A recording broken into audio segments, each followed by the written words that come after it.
Random House had the bigamist for 10 years. We sold about 48,000 in that time, partly because it was the biggest ebook seller in 2011, so that was a huge boost to the sales. But after 10 years, so 2016, the end of it, they turned around and said, "Oh no, it's out of print."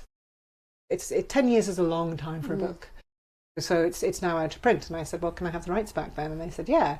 So I self-published it in 2017, January 2017, and I sold 52,000 copies in 3 years. And I was driven, again, the hyper-focus. The thing is about books, authors quite often think they're just going to sell themselves, and it's not. It's a business. You have to really promote it. So I was doing about 2 to 4 hours of social media a day, but it wasn't 4 hours or 2 hours of sitting there. It was every time I was sitting waiting for the kids at school or at a club. It was every time I was boiling the kettle or I was sitting watching TV. I was on social media as well, on the toilet, but all those things kind of added up. So I did very well with it. And actually Amazon Publishing, who only kind of go for self-published books, got in touch with me and said they wanted to buy The Bigamist of me and republish it, but also that they wanted to commission me to write The Psychopath. So they sort of commissioned me to do it. So I was paid in advance again, and I'm now traditionally published again via Amazon Publishing, little a. And that's like the golden ticket, because they basically, unlike Random House or any of the publishers, they know the emails of everybody who buys books off them.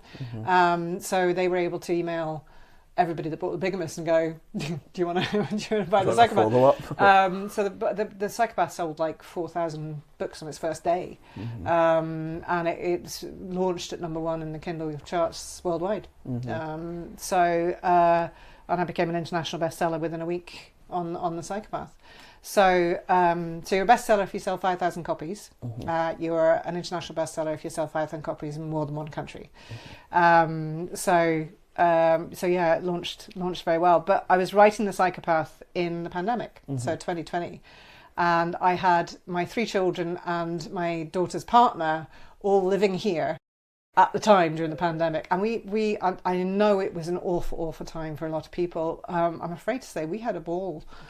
Because I worked from home anyway, it was fine. It was an age group of my children that they normally don't want to spend any time with me. We had poker nights and sort of drinking games. Actually, we all drank so much during the pandemic that none of us drink anymore. We just kind of got, done that.